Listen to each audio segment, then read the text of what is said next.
Peuple d'Haïti, peuple debout, peuple qui respire encore malgré qu'on ait posé sur votre poitrine des montagnes de souffrance. Je vous parle aujourd'hui non pas comme un président, mais comme un frère.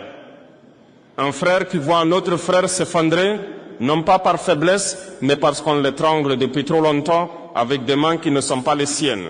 Oui, Haïti étouffe. On étouffe vos rêves, on étouffe votre histoire, on étouffe votre avenir. Et le monde regarde comme s'il ne savait pas que votre malheur n'est pas né tout seul. Mais moi, je le dis sans peur, sans masque, sans diplomatie inutile.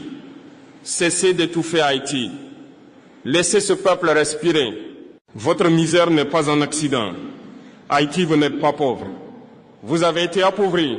On vous a coupé les ailes parce que vous avez osé être libre avant tout le monde. Vous avez brisé les chaînes. Et eux, ils n'ont jamais pardonné ça. Ce ne sont pas vos montagnes qui sont le problème. Ce ne sont pas vos terres qui sont le problème.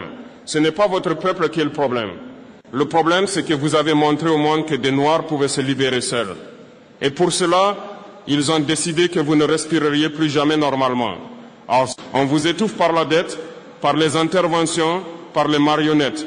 On vous a imposé la dette la plus immorale de l'histoire de l'humanité. On a pillé votre or. On a mis vos dirigeants sous tutelle. On a transformé vos rues en laboratoires